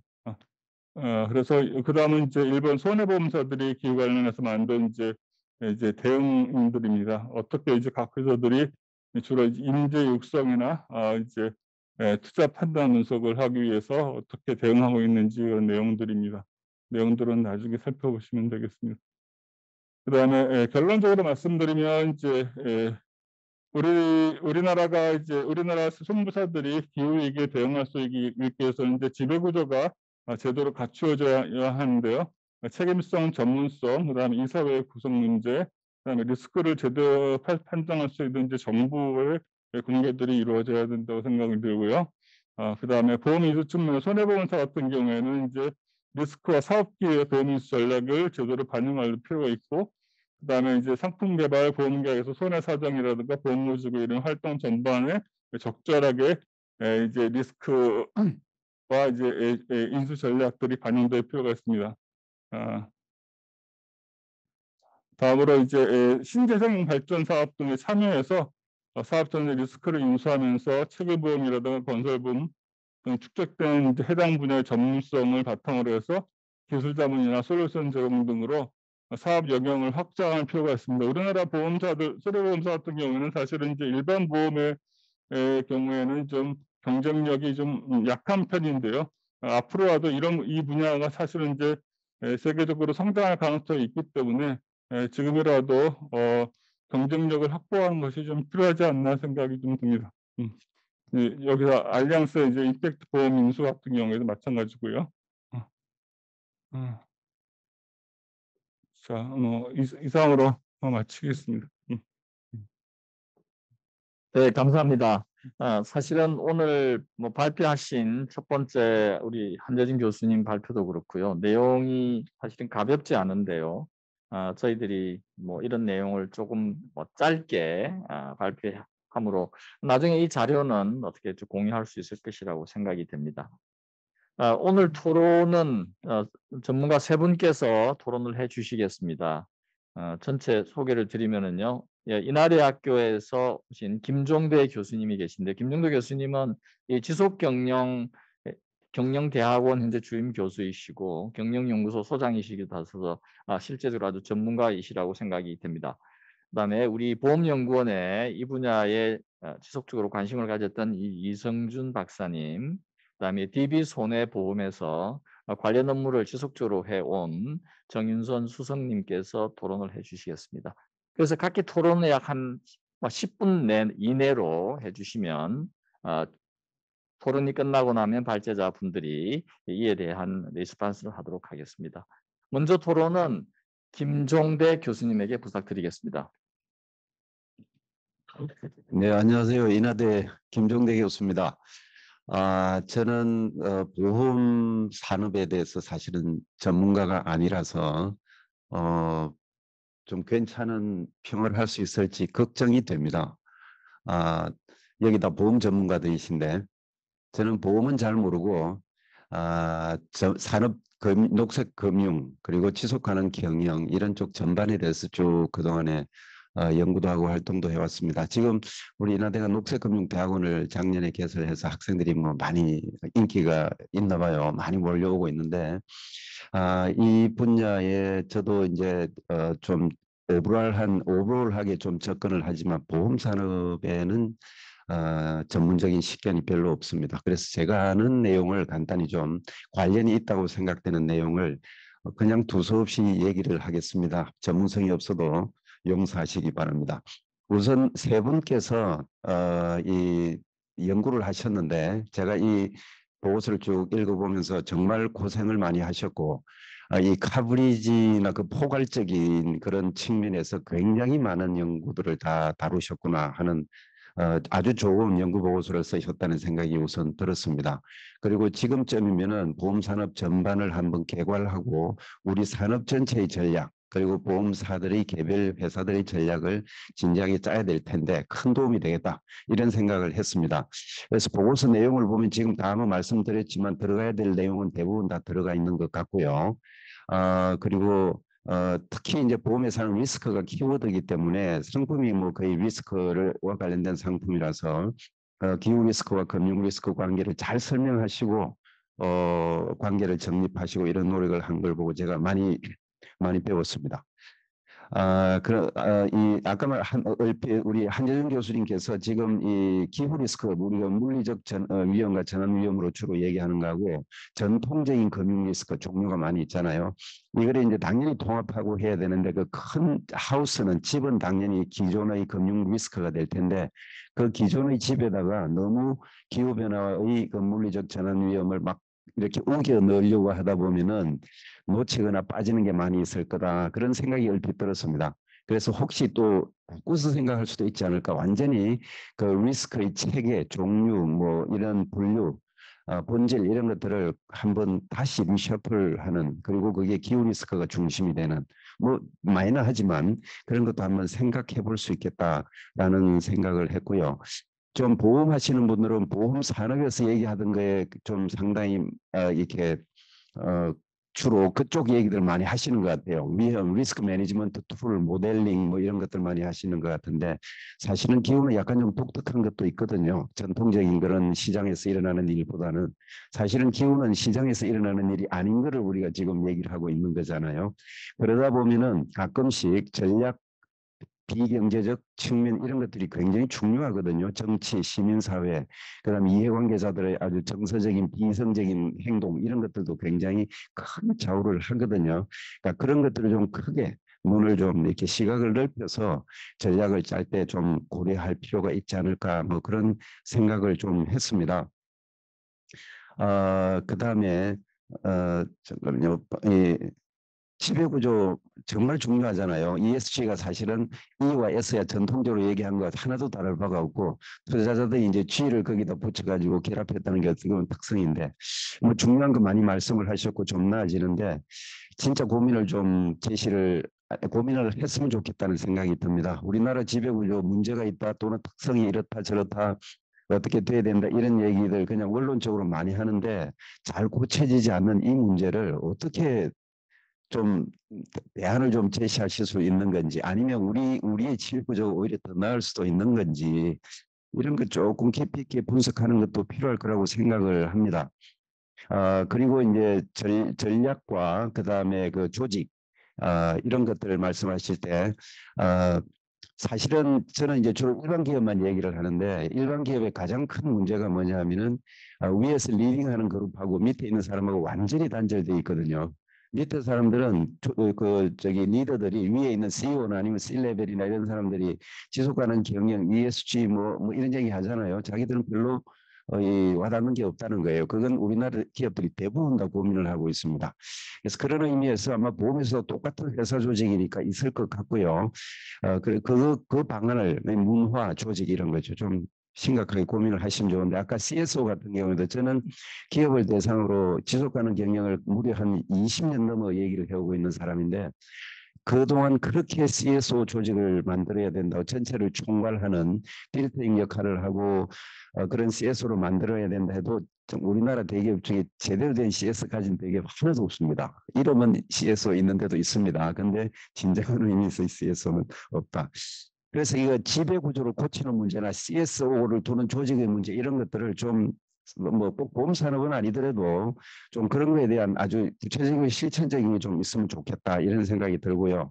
그다음에 이제 공시 아까 말씀하셨는데 지금 사실은 뭐 공시가 너무 중요하잖아요. 그러니까 보험회사가 리스크 어세스먼트를 할 때 상품 개발을 뭐 하고 이럴 때 당연히 우리 고객이 될 기업들의 정보가 필요하잖아요. 근데 기업들의 정보가 지금 뭐 사실 거의 미비해 있죠. 근데 최근에 이제 ISSB를 만들어 가지고 국제 회계 기준에서 지속 가능성 공시 기준 이런 걸 드래프트를 발표했잖아요. 또 제일 처음 발표한 게 이제 그 기후변화인데 이게 TCFD와 거의 같습니다. 거의 같고 또 SASB 기반으로 하고 있기 때문에 그냥 뭐 거의 달라질 건 없는데 좀 달라졌다면은 굉장히 강화하려고 하는 게 보이거든요. 예를 들면 스콥3 같은 경우에는 보험회사도 스콥3에 관련된 리스크를 평가하기는 정말 어렵거든요. 그럼 일반 기업도 스콥3를 측정하는 것도 어렵습니다. 그런데 이제 스콥3 얘기를 하고 있는데 여기에서 지금 스콥3를 강제로 공시한다는 게 지금 드래프트에 들어있어요. 그래서 이 보험회사로 볼 때는 이게 굉장히 그 기회 뭐 새로운 아이템이지만 또 굉장히 고민을 아마 안겨줄 그런 내용입니다. 왜냐하면 스콥3라는 건 정말 어렵거든요. 측정도 어렵고 거기에 관련된 위험을 파악하기도 어렵고 그래서 최근에 급격하게 일어나고 있는 이런 공시에 관련된 그러니까 일반 기업들의 공시 그걸 가지고 보험회사가 이제 리스크 어세스먼트를 할 텐데 그게 굉장히 빠르게 변하고 있거든요. 그래서 그리고 이제 우리 시장 외부 효과 같은 것도 언젠가는 측정해가지고 지금 손익계산서에 넣으려는 그런 아주 과감한 시도가 지금 막 이루어지고 있습니다. 그래서 그런 것들이 굉장히 신중하게 여기 보고서에서도 좀 다뤄졌으면 좋겠다. 이런 생각을 좀 했습니다. 그냥 지나가는 걸로 혹시 나중에 가면은 이 디지털 IT 디지털 뭐 AI 이런 쪽하고 사실은 지금 금융상품이 많이 결합이 되고 있잖아요. 제가 최근에 그 국제 결제은행에서 했던 제네시스 프로젝트라는 그 녹색 채권을 앱으로 그냥 파는 거 이 프로젝트가 지금 완료가 됐거든요. 이런 걸 보면서 야 이게 금융산업이 어마어마하게 급속도로 진행이 되고 있구나 하는 걸 느꼈습니다. 이런 재미 있으면서도 놀라운 일들이 금융산업에 빨리 진행이 되고 있구나 이런 생각을 좀 했습니다. 사실은 아마 제 생각에는 우리나라에 프랙티스가 없기 때문에 이 보고서에 우리나라에 관한 얘기가 없는 걸로 생각을 합니다. 근데 참 안타까운 현실이라고 생각하는데요. 지금 뭐 국제적인 이니셔티브나 해외 사례나 너무 잘 정리를 하셨는데 사실 우리나라에 대한 사례도 없을 뿐만 아니라 얘기도 없는 거예요. 근데 이게 뭐 두 연구자께서 안 해서가 아니라 사실 없는 거잖아요. 그죠? 이게 참 안타까운 일이다. 그래서 뭐 언젠간 잘 되겠죠. 근데 어쨌든 그 중에서도 그런 사례를 보고 이니셔티브에서 요구하는 사항을 보고 우리나라 기업들이 각 요구 사항별 우리나라 기업들이 앞으로 뭐 5년 정도, 10년 정도 포텐셜 어떤 뭐 프레셔나 리스크가 뭘 거다 이런 것 정도 조금 앞으로는 좀 짚어주셔도 도움이 되겠다 이런 생각이 들고요. 그다음에 예를 들면 이런 얘기를 할 때 최근에 캅26에서 있었던 일들, EU 텍소노미에서 바뀌었던 상황들 이런 것들을 좀 이렇게 매칭 시켜가면서 그래서 스페시픽하게 어떤 위험이 조금 더 뭐 비중이 커질 거다, 작아질 거다, 어떨 거다 이런 얘기는 또 좀 도움이 될 수 있을 것 같다는 생각이 들고요. 아까 우리 그 2050 탄소 중립도 말씀을 하셨는데 기후변화 대응을 위한 이 정책 환경 분석의 에너지 믹스 분석 이런 것들도 좀 언급을 하시면서 뭐 최근에 뭐 원자력 얘기도 뭐 불거지고 그러잖아요. 그러니까 이 에너지 믹스가 어떻게 갈 것 같다는 것과 조금 약간 분석적으로 우리 지금 보험 산업에서 대응할 방안이 이런 거다 이런 얘기를 좀 하면 좋겠다 이런 생각이 들고요. 또 하나 더 붙이면 아까 SDG 말씀하셨잖아요. 굉장히 재미있는 현상이 지금 기업들이 자기들이 하는 일, 뭐 그걸 CSR이라고 불러도 좋고 사회공헌이라도 불러도 좋은데요. 하여튼 자기들이 하는 일을 어떻게 해서든지 SDG에 얼라인 하려고 하는 일들을 무지하게 많이 하고 있습니다. 어떻게 보면 바람직하죠. 유엔이 그 리더 역할을 한다는 증거이기도 하니까요. 근데 이제 최근에 재밌는 그 연구 결과가 하나 있는데요. 그 SDG 17개 목표 중에 유럽의 아주 대표적인 기업들이 지속가능 보고서를 분석을 했더니 대부분 온라인 시키려고 하는 거예요. 우리는 뭐 17번을 하고 있다, 13번을 하고 있다 이런 것들을 하고 있는데 그 중에 보면은 지금 사실 기후변화가 굉장히 비중이 엄청 낮아요. 1등, 2등 하는 것들이 보면 완전히 다른 것들을 얘기를 하고 있어. 뭐 교육, 그다음에 뭐 성장, 고용 이런 얘기를 하고 있고 다른 얘기를 하는데 기후변화는 한 6위 정도밖에 안 됩니다. 거기 보면은. 그런데 이제 거기에 저는 이제 그 좀 주목을 할 게 기후변화 얘기를 할 때 기후변화 얘기만 하면 안 된다는 거죠. 이 SDG 7개 중에 예를 들면 숲을 포함한 생물 다양성 같은 게 얘기 보면 좀 비중은 낮지만 있거든요.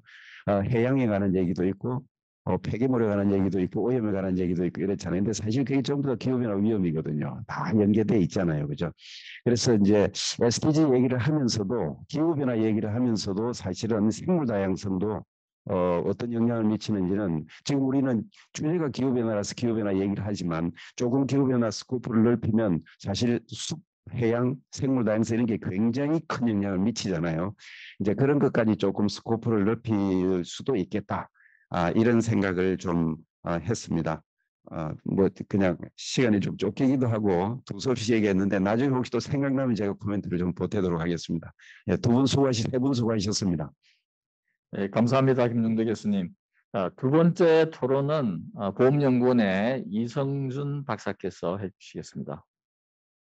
사실은 저도 이 보고서의 그 저자 중에 한 명이기 때문에 제가 이 내용에 대해서 이게 뭐 이렇게 토론을 한다기보다 저는 그 보험회사 ESG 경영 관점에서 좀 요약을 좀 해드릴까 하는 생각으로 이제 이걸 작성을 해왔습니다. 이 연구의 의의를 이제 먼저 찾아봐야 할 텐데요. 이게 뭐 파리 협정은 많이 들으셨을 테니까 잘 아실 것이고 작년에 이제 이 파리 협정의 활용 점정을 짓는 회의가 COP26가 이제 26차 회의죠. 그러니까 이제 글래스고에서 이제 열렸습니다. 그래서 10월 말부터 이제 11월 초까지 이제 열렸는데 결국 여기서 이제 기후 합의가 도출이 됐습니다. 이게 어떤 의미를 가지냐? 파리 협정의 모든 내용들이 여기서 이제 완결을 짓게 됩니다. 특히 이제 이제 탄소 배출이 이제 국경간에 넘어가는 그런 문제에 있어서 어디서 배출하는 거 어디서 이제 뭐 감쇄되고 이런 지침들이 필요했는데 그게 이제 이번에 말로 타결이 되면서 이제 파리 협정이 이제 그야말로 광속으로 이제 어떻게든 이제 시행이 되는 그런 것만 뭐 남았다고 할 수가 있습니다. 그러니까 그게 무슨 얘기냐면 결국 각국의 탄소 중립 정책 전환이 이제 가속화될 것이다. 그리고 국제적인 이제 탄소의 이동 이런 거 지침이 마련됐으니까 국제적인 탄소 시장 같은 경우도 많이 활성화될 것이다. 그리고 이런 뭐 92년 뭐 리그부터 해가지고 계속 기후 변화에 대한 얘기가 나가지고 결국 이제 작년까지 뭐 계속 진행이 되고 있는데 그 과정에서 결국 어마어마한 과학적 그 증거들이 쌓여가지고 이제 그 기후 위기는 진짜 그 일부 극히 그 이제 정신이 나간 사람들 빼고는 다 이제 인정을 하는 분위기입니다. 이거는 뭐 그 과학적으로 증명이 계속 쌓이고 있고 그다음에 이번에 IPCC 뭐 6차 보고서가 나오면서 더 다급해진 그런 면이 있기 때문에 시장에서도 더욱 더 인식이 높아질 것이다. 그리고 결국 이런 시장 인식이 제고가 되고 결국 정책적인 변화도 계속 가속화가 되면은 결국 이런 것들이 결국 기업 경영에 영향을 미치고 이거는 리스크와 기회 요인으로서 항상 기업의 의사결정에 영향을 미칠 수밖에 없는 거죠. 그리고 당연히 보험회사도 이런 우리 리스크 관리 전문 산업이니까 당연히 이런 물리적 리스크와 아닌 전환 리스크 어떻게 관리할 것인가 그리고 그걸 어떻게 보험회사가 이제 관리를 할 것인가 이런 게 항상 화두가 될 것이고요. 그리고 결국 경영에 반영을 해야겠죠. 보험회사 경영에. 그러니까 이런 의미에서 이건 연구의 의의를 찾을 수가 있고요. 그래서 우선 보험회사가 이 브로드하게 ESG 경영이라고 했지만 여기서 이제 좀 더 기후 위기에다가 이제 포커스를 맞춘 겁니다. 저희가. 왜냐하면 뭐 사회적 요인 같은 경우에는 좀 어떻게 보면은 이 지금 당면한 기후 위기만큼은 절실하지 않다고 물론 중요한 이슈이긴 하지만 이 기후 위기는 인류의 생존과 관련된 문제이기 때문에 이거 잘못하면 우리가 인류가 멸종할 수도 있습니다. 그러니까 이런 의미에서는 더 다급한 이슈라고 할 수도 있고요. 그리고 사실은 이제 사회적 이슈, 불평등 이슈 같은 경우는 인류가 존재한 이래 계속 있어 왔습니다. 이 불평등이라는 게 늘어났다 줄어들었다 하지만 이게 결국 인류가 존재하는 이상은 이게 완전히 없어질 거라고 보기는 어렵고 그런 의미에서 좀 더 장기적인 이슈라고 할 수 있는데 이 기후위기는 2050년까지 탄소 중립 우리가 1.5도 들어가는데 벌써 1.1도 걸렸습니다. 0.4도 남았는데 이거 그때까지 안 줄이면은 지금 어떤 일이 벌어질지 알 수가 없습니다. 우리가. 그래서 좀 더 다급한 이슈라고 할 수 있고요. 그래서 이 보고서에서 좀 더 기후 위기에 이제 포커스를 맞춘다고 보시면 될 것 같고. 그래서 지금 두 교수님께서 이제 리스크 관리와 이제 기회 활용 측면에서 말씀을 해주셨잖아요. 그래서 결국은 이제 요약을 하면 이겁니다. 리스크 관리 측면에서는 이거 이제 보험회사의 양대의 사업 모형 축, 이 결국 보험인수와 이제 자산 운용인데 결국 이 인수 쪽에는 물리적 리스크라는 게 굉장히 강력하게 작용을 합니다. 물론 물리적 리스크는 이제 집 같은데 이제 자산 그러니까 뭐 부동산 같은데 가격에도 뭐 영향을 주기 때문에 거기도 이제 뭐 자산 운용에도 영향을 안 준다고 할 수는 없지만 일단 기본적으로는 인수라는 보험회사 입장에서는 좀 더 직접적인 영향이라고 할 수 있고요. 그리고 이 전환 리스크랑 결국은 인류가 기후 위기에 대응을 하다 보니까 결국 정책을 이제 저탄소 친환경 정책으로 바꿀 수밖에 없고 그러면은 이제 결국 탈화석 연료 하다 보면 결국 신재생 쪽으로 가다 보면은 이제 떠오르는 산업, 이제 지능 산업 있을 수가 있고 그러다 보면 자초자산이라는 게 자초자산이라는 결국은 이 미래의 가치가 0이 되는 그런 자산을 말하는 거거든요. 그러니까 그런 거에는 당연히 투자를 갖다가 빼야겠죠. 그러니까 이런 의미에서 리스크 관리를 당연히 보험회사가 장기적으로 해야 되고 그리고 이게 결국 이 정치 전환이 빨라지고 결국 기후 위기가 좀 더 심화되면서 이 시간이 또 중요하게 됩니다. 이 기후 위기와 싸우는 거는 이 시간 싸움입니다. 그래서 더더욱 시간에 좀 더 신경 써가지고 또 빨리 가속화시키는 게 중요하고요. 그러니까 결국 우리나라도 이게 남의 일이 아니니까 결국 보험회사가 여기에 신경 쓸 수밖에 없는 거죠. 근데 이게 단지 리스크냐? 그렇지는 않습니다. 보험회사 같은 경우는 뭐 양대 사업모형이 다 어떻게 보면 기회를 찾을 수 있는 아주 좋은 산업이라고 볼 수 있습니다.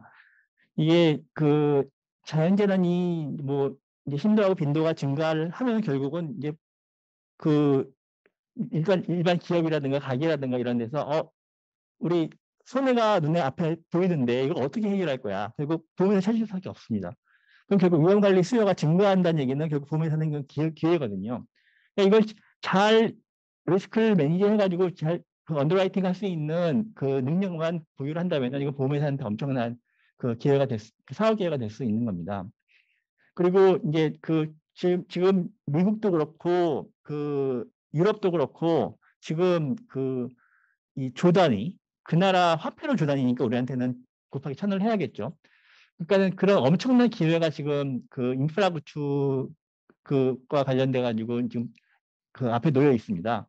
그걸 뭐 일반 다른 금융 투자 쪽에서도 그렇고 은행 쪽에서도 그렇고 보험 쪽에서도 그렇고 서로 참여해 가지고 그 파일을 갖다 나누기 위해서 지금 각축을 하고 있는데 어떻게 보면 보험회사 같은 경우에는 가장 유리한 것이 인프라는 장기입니다. 그러니까 인프라는 장기고 그 자본의 회임 기간이 굉장히 길기 때문에 은행처럼 호라이즌이 짧은 그리고 금융시장 같은 건 진짜 짧지 않습니까?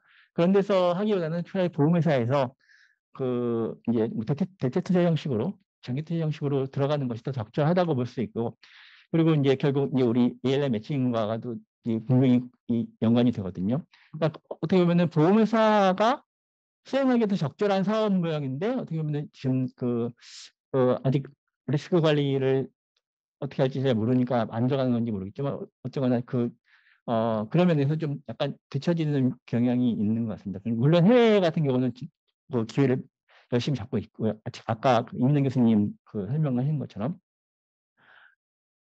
그래서 이런 자산 가치 변동과 뭐 보인수 쪽에서 분명히 영향이 있는 거지만 이건 우리 보험회사한테는 분명히 이게 그 기회가 될 수가 있거든요.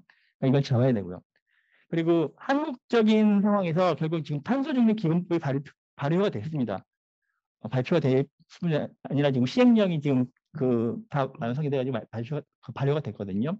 이 얘기는 무슨 얘기냐면은 앞으로 5년 단위로 해서 계속 탄소 중립과 관련된 정책들이 업데이트되게 되어 있습니다. 그리고 그 내용들을 갖다가 유엔에다가 보고를 하고 우리가 어떻게 시행해야 될지도 계속 업데이트해서 해야 되고 그러니까 이런 일반 산업 관점에서도 이거는 우리가 팔로우 해가지고 그 기회를 갖다가 잡을 필요가 있는 겁니다. 그리고 딱히 기후위기하고는 관련이 없다고 할 수 있죠. 일반 기본적으로 이 보험회사가 평판과 신뢰도는 관리를 해야 됩니다. 왜냐하면 특히 이제 장기 산업이다 보니까는 이 신뢰가 떨어지면은 누가 보험회사에다가 30년 동안 꼬박꼬박 보험료를 잡입하겠습니까? 또는 평판이 없는 회사한테 누가 해상보험을 그러니까 우리 배가 침몰하면은 그 보험금을 줄 거라고 누가 믿고서 뭐 어떤 기업이 그런 보험회사를 들겠습니까? 결국 이제 신뢰도 같은 경우 굉장히 이제 금융산업의 하나로서 그리고 특히 장기적인 상업 모형하던 보험회사로서는 중요한 이슈이기도 한데 이게 더더욱 기후위기와 관련된 이 ESG 경영 같은 경우에는 이런 평판과 신뢰를 높이는 데 있어서 중요합니다. 뭐 각종 설문이 여러 가지가 있습니다만 이제 대표적인 보험회사 관련 설문 이제 2개만 여기서 인용을 하는데요. 이제 알리안스가 이제 각 지역에 굉장히 퍼져 있지 않습니까? 그 중에 북미 알리안스에서 실시한 설문입니다. 온라인 설문인데 거기서 보면은 이제 밀레니얼 세대하고 이제 Z 세대, 제너레이션 C라고 하죠. 이런 젊은 친구들, 어린 친구들 같은 경우에는 이 단순히 수익만 추구하지 않습니다. 가치 중심의 소비에 투자 흥향을 보이는 걸로 지금 이 북미 알리안스 온라인 조사에서 밝혀지고 있고요. 특히 다른 이제 X세대라든가 이제 베이비 부모 세대보다도 더 가치 중심의 소비와 투자를 한다는 것이 이제 지금 이 설문뿐만 아니라 많은 밀레니얼 세대에 관한 조사에서 지금 밝혀지고 있습니다. 물론 이제 밀레니얼과 Z세대는 약간 꼭 하나로 우리나라 MZ로 묶는 경향이 있는데 꼭 끌 수 있는 그런 동질적인 세대는 아니기 때문에 일단 하나로 묶는 거는 좀 조심할 필요가 있는데, 기본적으로 이 가치와 관련된 이 인식에 대해서는 이제 그런 성향을 보이고 있습니다. 그리고 AM베스트 같은 경우에는 이건 보험회사 임직원에 대한 조사인데요. 거기서 보험회사 자체도 지금 굉장히 기후위기 이슈가 중요하다고 지금 인식을 하고 있습니다. 지금 이 얘기 무슨 얘기냐면 결국 단기적으로 이 보험회사의 평판과 신뢰도 측면에서 이 기후 관련 이슈 그리고 ESG 이슈가 중요하다는 걸 의미를 합니다. 그러면 어떻게 ESG 경영을 활성화할 것인가? 좀 더 이제 길게 쓸 수도 있는데 이제 시간관계상 딱 축약을 했습니다. 기본적으로 이제 저 내용이 한지진 교수님 발표한 내용을 딱 축약을 했다고 볼 수 있는 건데요. 보시면은 일단 기후 지배구조 구축. 지배구조라는 게 결국은 이제 이해관계를 온라인하는 거잖아요. 옛날에는 이제 지배구조라고 하면은 보통은 이제 에이전시 프로블럼, 에이전 프로블럼을 해가지고 경영자와 주주 간의 얼라이먼트만 중요했습니다. 근데 지금은 그게 아닙니다. 이해관계자 자본주의라는 것이 지금 계속 부상을 하면서 이 얼라이먼트가 주주들만이 아니라 기업을 둘러싼 투자자라든가 아니면 직원이라든가 아니면 지역사회라든가 우리 지구 환경이라든가 이런 것들과 모두 얼라인되는 지배구조가 중요합니다. 그래서 지금 김윤호 교수님 말씀하셨듯이 CSO 지속가능 전담 C레벨 임원의 존재도 필요한 거고요. 종합적으로 기업의 이해관계를 갖다가 이제 온라인을 하기 위해서는 그런 C레벨 오피서가 필요한 거고, 그다음에 단순히 오피서 한 명이 이걸 다 몸을 바꿀 수는 없습니다. 여기 이 전문성을 가진 임원을 갖다가 서포트해줄 전담 조직이 확충이 돼야 됩니다. 그렇지 않고는 혼자 힘을 쓸 수가 없겠죠. 그리고 그런 서포트가 있어야만이 한 기업이 진정성을 가지고 이 ESG 경영을 할 수가 있다고 봅니다. 그래서 이렇게 이제 전담 조직과 이제 전문가가 이제 이 지배구조를 딱 장악을 하고서 결국 이제 ESG와 관련된 전반적인 의사결정이 이루어질 수 있도록 하는 것이 중요하고요. 그리고 이게 되면은 결국은 이 전반적인 보험회사의 사업 모형과 기업들 전반에 이 ESG 경영이 스며들 수가 있습니다. 특히 뭐 상품 개발이라든가 보험계약 과정이라든가 손해배상 보험 지급 이런 전반적인 분야에 이 기후 사회 이제 그런 요소들이 다 스며들어 가지고 반영이 될 수 있도록 만드는 것이 중요합니다. 그러려면은 결국 이제 이제 사업모형 전반에 이제 탄소중립을 어떻게 실현할 것인지 아니면 우리가 투자를 할 때 신재생 인프라에 어떻게 좀 더 투자를 할 것인지 이런 것을 갖다가 감안을 할 수 있게 되고요. 그리고 그런 조직 문화 자체가 지금 ESG에 좀 더 신경을 많이 쓰는 문화로 바뀔 수가 있게 됩니다. 뭐 반려 텀블러라든가 뭐 반려 머그라든가 이런 거 들고 왔다 갔다 하는 거는 지금 굉장히 일반적인 현상이 됐지 않습니까? 그런 의미에서 문화 자체가 어떤 환경에 약간 좀 센서티브한 그런 문화로서 확산시키게 되면은 전반적으로 기업 문화 자체가 변하면서 이제 기후 위기 해결에도 이제 한 발짝 더 다가가는 그런 기회가 되지 않을까 합니다. 이상 제 발표를 마치겠습니다. 네, 이승준 박사님 감사합니다. 예, 두 분 발제에 이어서 전체를 좀 요약해 주시고 중요한 부분을 다시 한번 정리해 주셨습니다. 마지막으로 DB 손해보험의 정용선 수석께서 토론해 주시겠습니다. 네, DB손해보험의 정윤성 수석입니다. 우선 뜻깊은 자리에 이렇게 초대해 주셔서 감사합니다. 우선 좀 가벼운 얘기로 시작하려고 합니다. 이 화면은 뭐 다 아시겠지만 미 해양 대기청에서 운영하는 하와이 마우나루아 관측소에서 관측하는 대기 중 이산화탄소 비중입니다. 해발 3,400m 정도 높이에 위치하고 있는데요. 이게 이제 기후 변화에 대응해야 되는 이유이자 우리가 지금까지 노력해온 거에 대한 성적표입니다. 지금 현재 약 420 ppm 정도를 지금 달성하고 있는데요. 450 ppm 이상으로 올라가게 되면 다시 이제 돌아오기가 어렵다라고 지금 하고 있고, 한 10년마다 한 20 ppm 대충 봐도 20 ppm 정도씩 올라가고 있습니다.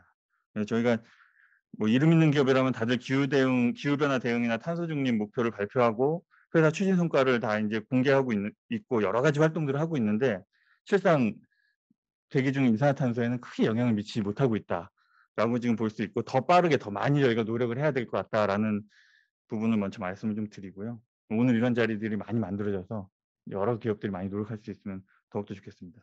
다시 한번 또 감사드립니다. 저희가 그간 이제 DB손해보험 같은 경우에는 21년도에 이사회 산하의 ESG 경영을 총괄하는 ESG 위원회를 설치했습니다. 저희 전담부서는 2013년도에 ESG 사무국을 설치해서 지금 운영을 해오고 있고요. 전체 ESG 경영 추진 전략, 활동 성과 등은 매년 한 번씩 발표하는 지속가능 경영 보고서를 통해서 발표를 하고 있기 때문에 이 주제와 맞지 않는 부분들에 대해서는 별도로 이제 혹시나 궁금하시면 홈페이지에 공개되어 있는 지속가능 경영 보고서를 참조해 주시면 감사하겠습니다. 보험회사의 비즈니스는 보험 영업 부분과 자산운용 부분 두 가지 부분으로 이제 전개되고 있다라고 크게 볼 수 있습니다. 그래서 이제 이 두 가지 그 분야를 기반으로 해서 그 한재준 교수님께서 정리해 주신 자료에 있는 EU 텍사노미에서 제시된 환경 목표인 온실가스 감축, 미티게이션과 기후변화 적응, 어댑테이션 부분을 가지고 구분해서 한번 설명을 좀 드려보겠습니다. 보험사의 이제 온실가스 감축의 대표적인 활동들은 친환경 투자, 친환경 보험 지원, 그리고 이제 화석연료나 이런 환경과 좀 좋지 않은 부분들에 대한 이제 투자를 중단하거나 보험을 중단하는 형태로 이제 대부분 진행이 되고 있는데요. 저희 같은 경우에는 사회책임 투자 포럼과 함께 19년 12월에 국내 민간금융기관 최초로 탈석탄 금융을 선언했고, 21년에는 NGO인 석탄을 넘어서와 함께 신규 석탄 화력 발전소에 대한 보험을 지원하지 않고 있음을 재차 공개한 바가 있습니다. 다만 이제 여러 가지 활동들을 하고 있지만 기후변화 위험에 대한 노출도가 큰 시설들에 대한 보험을 적정하게 지원해 주는 걸 중단하는 게 결국 기후위기를 오히려 증가시키는, 사회적 기후위기에 대한 리스크를 증가시키는 형태가 될 수도 있다는 부분이 조금 우려가 되는 부분이 있고요. 이 성공적인 친환경 전환을 위해서는 적정한 보험료 산정 등을 통해서 보험 지원을 해줌으로써 사회적 위험 관리가 필요하다고 판단이 됩니다. 보험의 어떤 사회적 안전망 역할을 하는데도 같이 맞닿아 있는 부분이라고 판단이 되고요. 그에 따라서 이제 당사는 정부의 그 단계적 에너지 전환 정책에 기반해서 기존 석탄화력 발전소에 한해서는 시설의 운영이 중단될 때까지는 보험 지원을 이어가려고 지금 준비를 하고 있는 상황입니다. 그 외에 이제 기후변화 적응과 관련된 분야에 대해서는 저희가 이제 2016년에 환경부와 함께 세계 최초라고는 하는데 환경오염에 대한 제3자 배상 책임을 담보하는 의무보험인 환경책임보험 개발을 같이 이제 추진을 한 적이 있습니다. 그래서 그 당시에 그 유엔 환경계획, 유넵이라고 하는 유엔 환경계획에서 한번 발표를 한번 하고, 중국 보험학 상품학회에도 한번 초청을 받아서 한번 우수 사례로 발표를 한 적이 있는데요. 이외에도 차량을 적게 탈수록 보험료를 할인해 드리는, 다들 아시겠지만 마일리지 보험이라든지 아니면 미세먼지와 관련된 이제 별도의 이제 보험을, 미세먼지 관련된 건강보험이라든지 여러 가지 이제 보험들을 오늘 발표해 주신 이민환 교수님께서 발표해 주신 내용에도 많지만 그런 부분들을 저희가 이제 계속 제공하고 개발하고 있는 중입니다. 최근 선진 보험사들 중심으로 기후 리스크 위험 관리, 상품 언더라이팅에 이제 반영하기 위해서 여러 가지 움직임이 이어지고 있는 걸로 알고 있는데요. 아직까지 선진 보험사라는 곳에서도 기후 리스크를 반영해서 보험료를 산정하거나 보험 체계에 깊숙이 반영시키는, 위험 관리에 깊숙이 반영시키는 부분은 아직 추진하는 사항은 없는 걸로 알고 있습니다. 특히 이제 보험 상품 개발이나 언더라이팅의 기후 리스크를 적극적으로 반영하게 되면 기후위기, 아까 요 표에서도 보시면 아시겠지만 기후위기가 계속 증가가 되고 있기 때문에 기상이변은 계속 많아질 거거든요. 그럼 결국에는 전 세계적으로 보험료의 총량이 늘어나게 됩니다. 그러면 사회적 부담이, 비용 부담이 더 늘어나는 부분이기 때문에 이 부분에 대해서 어떻게 적용할 건지, 그리고 이제 사회적으로 어떻게 이해를 가져갈 건지 부분에 대해서 충분히 또 논의가 돼야 될 거라고 판단이 되고요. 투자 분야에 있어서는 그 친환경 투자 확대를 위한 규제 완화 부분도 좀 필요할 것 같습니다. 보험 산업은 이제 장기 투자 중심으로 이제 자산 운용을 하고 있기 때문에 채권이라든지 그런 기후 변화 대응이라든지 이런 사업들에 대해서 적극적으로 대응하기가 사실 좀 어려운 부분이 좀 제도 정책적으로 좀 기반이 그렇게 마련되어 있기 때문에 이런 친환경 투자 부분에 대한 관련 규제 완화를 통해서 저탄소 경제로의 전환을 지원할 수 있는 그 투자 여건을 조성해 줄 필요도 있다라고 판단이 됩니다. 그러니까 이러한 기업의 기후변화 대응 활동들을 어떻게 공시하는가도 굉장히 중요한 부분인데요. 그 여러 뭐 IPCC라든지 TCFD 말씀 SBTI 뭐 요즘에 유명한 여러 기업들이 다양한 기준을 제시하고 있습니다만 최근 이제 그 IFRS 재단 산하의 ISSB라는 곳에서 그 이제 여러 이제 국제 표준들을 통합한 IFRS 지속 가능성 공시 기준을 마련하려고 하고 있고 우리 당국과 한국회계기준원에서도 이제 같이 고민을 하고 있는 걸로 알고 있습니다. 그래서 그런 부분들도 저희가 이제 공시 기준을 어떻게 통합해서 그 재무적인 성과와 같이 공개를 할 건지에 대해서도 관심을 갖고 좀 지켜봤으면 좋겠고요. 종합해서 보면은 최근 전 세계적으로 이제 여러 기후 변화 분야에서 여러 관심이 많이 쏠리면서 자금도 많이 이제 쏠리고 있고 관련 평가나 인증도 여러 가지 난립하고 있는 상황이라고 좀 보여집니다. 그럼에도 불구하고 어떻게 전 세계적으로 합의가 된 기준은 아직 마련돼 있지 않은 상태다 보니까 기후 변화 대응과 관련해서 아무 활동도 안 하던 기업이 뭐 유명한 컨설팅 업체에 컨설팅을 받아서 뭐 한 1-2년 만에 갑자기 뭐 우수 기업이 된다던가 아니면은 어떤 곳에서는 뭐 경영 효율하고 수익성만 추구하는 회사가 시장에서 아주 높은 평가를 아직도 받고 있다든지 좀 이렇게 여러 가지 모습들이 보여지고 있는데요. 앞서 말했듯이 이제 기후 변화가 중요한 이슈인 걸 묻는 기업은 없을 것으로 보입니다. 하지만 기업의 그 기후 변화 대응, 환경 경영 활동이 그 대기업이나 아니면 이렇게 준비가 가능한 여유가 있는 기업들의 트로피가 되지 않을까 하는 좀 걱정도 좀 들고 있고요. 뭐 예를 들어서 그 친환경 펀드나 ETF 같은 게 높은 수익률을 자랑한다라고는 하는데 막상 열어보면 그런 시총 상위사들, 여유 있는 회사들이 그냥 똑같이 들어가 있는 거인 경우도 많고요. 또 EU 같은 경우에는 친환경 정책을 강화해서 약간 무역 장벽 형태로 활용하려고 해서 저희 제조업 대기업들이 많이 곤란을 겪고 있는 부분도 있다라고 들었는데요. 이런 부분들이 어떻게 보면은 개발도상국이라든지 저개발 국가들에게는 굉장히 경제적인 어려움으로 다가올 수 있는 부분이고 오히려 기후변화 대응과 더 멀어지게 만드는 방법이 될 수도 있기 때문에 적어도 이제 기업의 기후변화 대응 분야에서는 이런 구분하고 경쟁하는 게 아니라 모두 같이 함께 상생할 수 있는 방안으로 이제 최우선적으로 고려를 해야 되지 않을까라는 생각이 좀 듭니다. 사회 구성원 모두가 기후변화 대응에 동참할 수 있도록 여건을 조성할 수 있는 제도와 정책을 마련해서 이렇게 좀 좋은 방향으로 이어갈 수 있도록 학계에 지속적인 관심을 좀 부탁드리겠습니다. 저희 같은 경우에도 뭐 경쟁 유지에 뭐 성과 나열하는 것보다는 이제 구석구석 비추고 함께 상생할 수 있는 방향으로 좀 가려고 여러 가지 노력을 하고 있습니다. 요즘 환경 분야의 사회적 문제를 해결하는 소셜벤처 육성 프로그램의 교통환경 챌린지라는 걸 운영하고 있고요. 중소기업 태양광 설치 지원을 위한 블라인드 펀드 투자를 또 같이 추진을 하고 있습니다. 그리고 중견 중소기업들에 대한 ESG 경영 활성화를 위해서 중소기업에 맞춘 ESG 경영 컨설팅도 서비스도 지원을 하고 있고 기상청 빅데이터랑 지리정보 체계 데이터를 합쳐서 중소기업들을 대상으로 한 기후 리스크 분석 서비스도 같이 좀 제공을 하는 여러 가지 활동들을 좀 확대해 나가고 있습니다. 저희가 뭐 여러 가지 하고 있지만 아직 부족하긴 한데 계속 노력을 할 예정이고요. 회사는 이제 향후에도 저희 회사의 비전이 이제 고객과 함께 행복한 사회를 추구하는 글로벌 보험 금융으로 자리매김하기 위해서 함께하는 기후변화 대응 활동을 앞으로도 지속적으로 전개해 나가도록 하겠습니다. 감사합니다. 네, 정영성 수석님 감사합니다. 시간은 거의 다 되었지만 혹시 그 온라인에서 랜선상에 혹시 질문 또는 코멘트가 있으신 분 있으시면 지금 기회를 드리려고 합니다.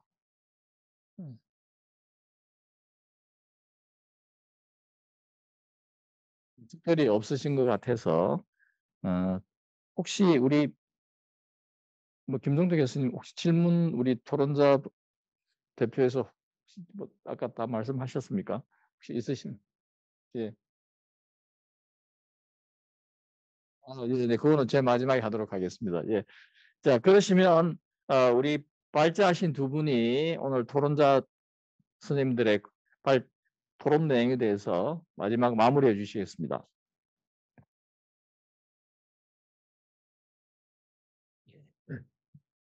세 분 토론자셨는데 사실상 이제 두 분 토론자시고요. 순서대로 답변을 좀 해보겠습니다.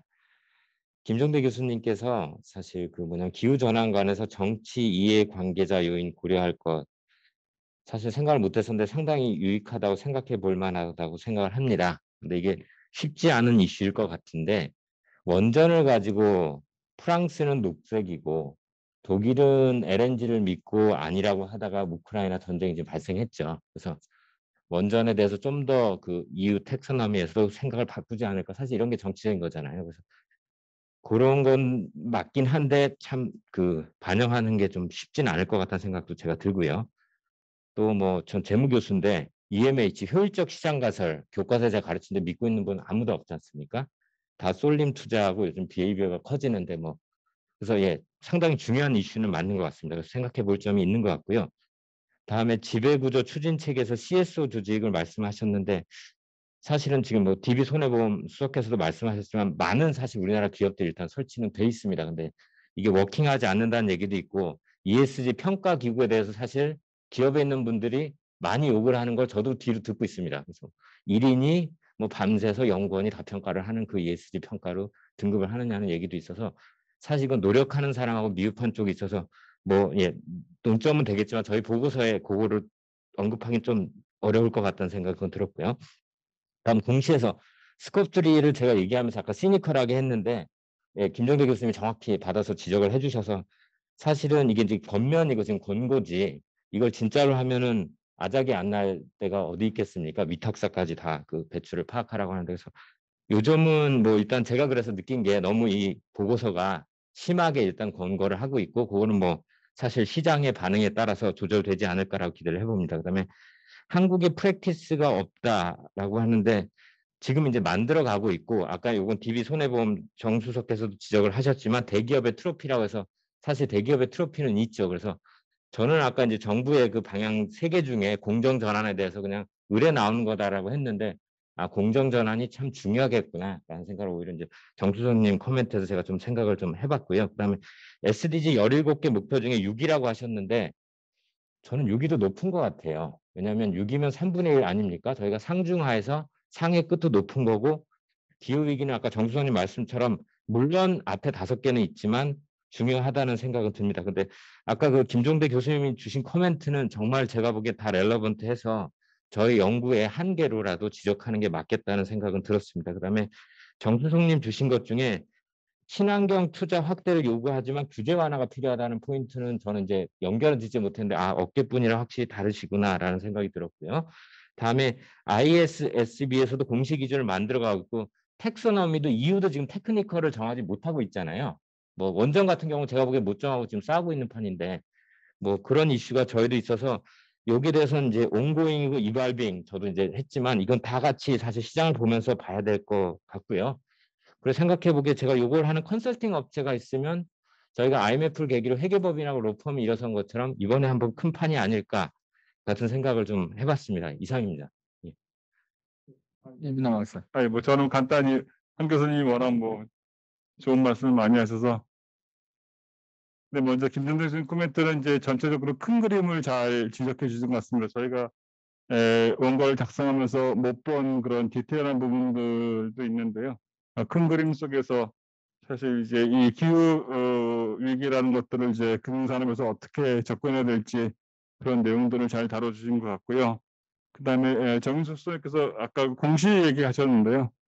공시가 사실은 이제 이게 또 통일된 게 아직 없어서 사실은 이제 이게 어떻게 앞으로 전개될지도 잘 모르겠습니다. 뭐 이제 뭐 BIS 규제처럼 이 뭐 통일적인 기구가 있어서 이게 일치가 되면 좋은데 아직 뭐 누가 어디에 따른다 이런 이제 그런 것도 선언만 있을 뿐이지 사실은 이제 통일적인 기준이 없어서 그게 마련되면 참 좋겠다는 생각이 들긴 합니다. 네, 이상입니다. 네.